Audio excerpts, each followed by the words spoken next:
It is a beautiful day. What's up, people? It's Levim Sende. I welcome you to the End TV, my YouTube channel. It's exactly 2 days to go for the green card applications before it starts.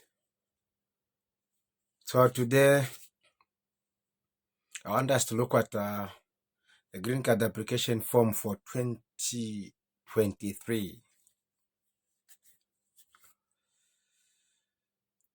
Before I go any further, I'd like you people to pay attention because in the next 2 days, we have to start our application for DV2023. I hope it's very much visible. This form is very much visible because I'm using a smaller phone. From the onset, I would like us to pay attention and read on the instruction that I've put up there. So I'm just going to go through them, and I hope they're very much visible here. I'll just lead a bit. Kind of ensure you have the following. These are the things that you need to have during that time of application. The first one is you must have a copy of your traveling passport. Without a passport, you cannot apply for a green card. So a passport is one of the most important documents that is needed for you to be able to apply for green card.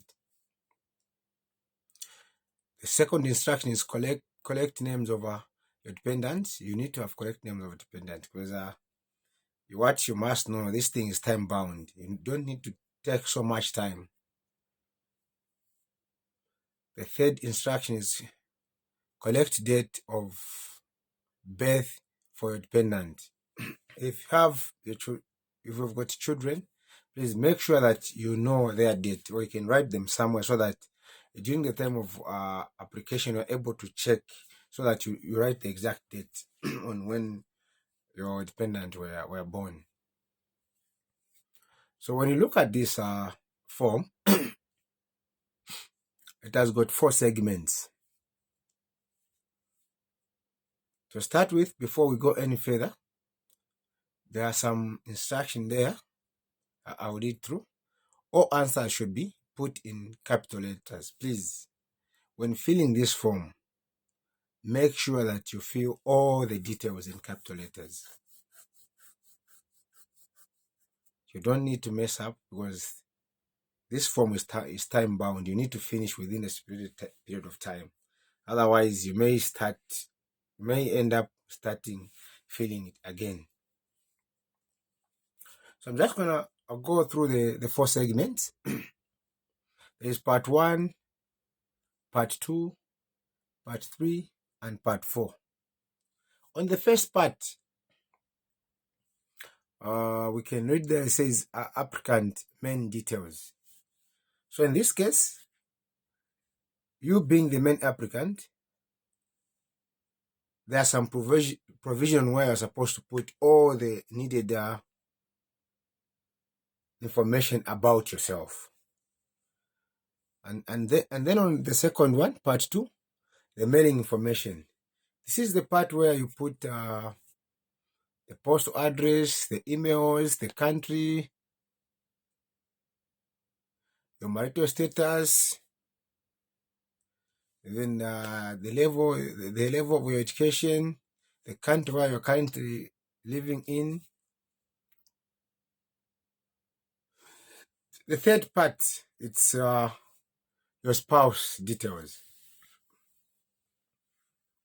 In here, you put more information about your spouse, your wife. The country where your wife was born. If she's got a middle name, you put her middle name, the surname. This part is not bulk. And then the last part, which is the Childrenis Details. This part is also brief, but it's got a lot of provisions because it's a provision for the number of children you may have. So in brief, that's how this form is. So now let's look at the first part. Let me expand a bit so that maybe it's more clearer. Yeah, you can see where the first part that you have to fill in is a part where you have to fill your surname there. Please note, just put the exact name that is on your NRC. Then there's a part where you have to fill in your first name. If you have a middle name, you are also allowed to fill this part. Your gender, I know you must be a male, so put your gender there. Then there's a part where you put your date of birth. You must know the American standard is different from our standard here. With the American standard, you start with the year you were born, followed by the month and the day. Along the same line, you put the place of birth. I think you are able to see where I'm moving my cursor there. Please, you should all write all the information that are needed in the capital letter. And then you put the country where you were born. And the last part is where you put your passport number. This is where we put our passport number here. And then you put the date on when your passport is expiring, the month, the day, and even the country where it was issued from. Here they mean the country where you got your passport from.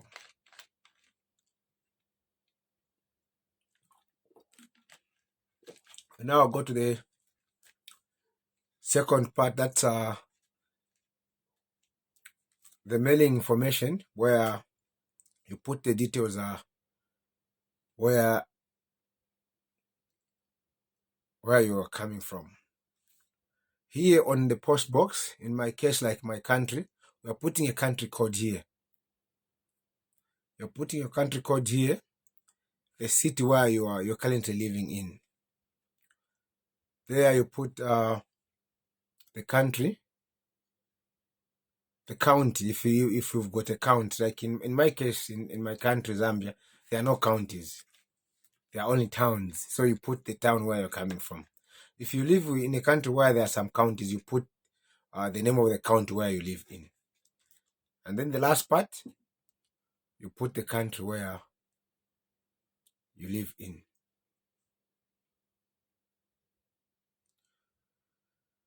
The next part is where you put the country where you live in. The part that is following, you put the phone numbers. Here you're putting your phone numbers. You put the number that is active, the number that you're using. Though they may never call you, but you just have to put it, for this one with the requirement. When it comes to your email, you put the email that you are currently using. There you put your email address. And then we go to the last part on the mailing information. You put the highest level of your education. If you have a degree, master's, maybe you ended up high school, you indicate there. I'm sure my casing is very much visible there. Then the other part, you put your marital status here. If you're married, you put married. If you're not, you put single. Then you also put the number of kids. Here on the number of kids, if you've legally adopted some kids, you also include them here. You just put the number. If you've got 10, including those who've adopted, you put here 10. The third part is where now you put the details of your spouse.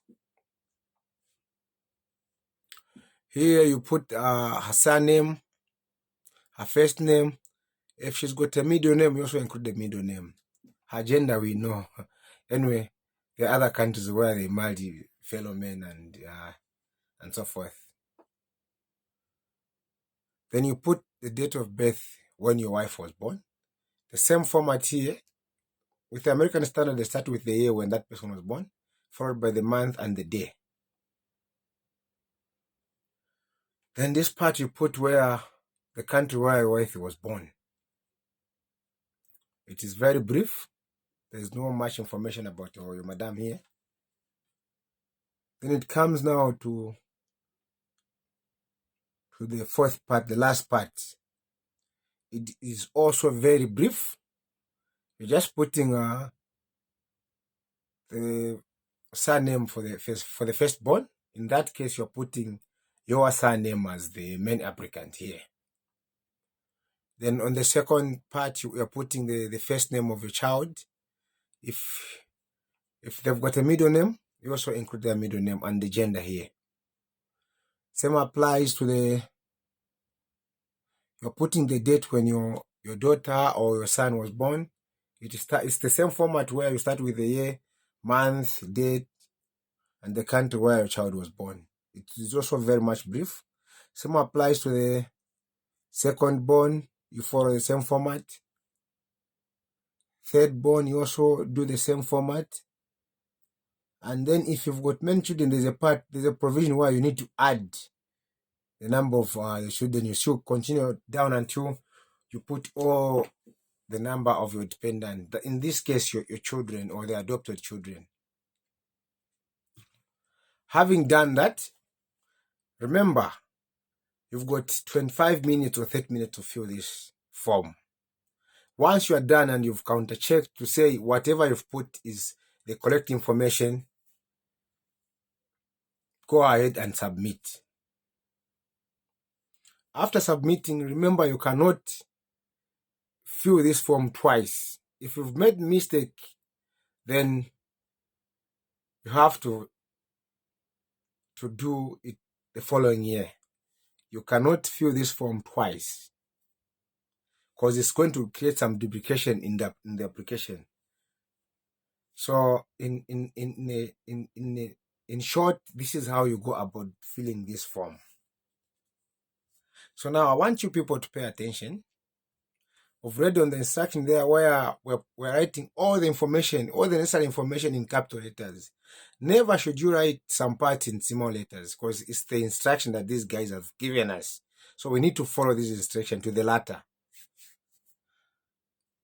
On the top part, there's where they've put, say, you must have a copy of all these.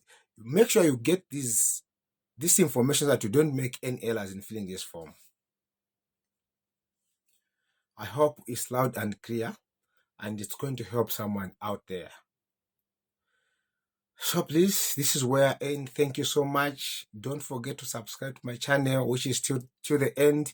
I'm going to post on the link in all the media so that whenever you want to read more information about how to fill the DV form, you can just subscribe, hit the like button. You also hit the notification bell so that once I post once I upload a new video, you get an alert. Thank you so much.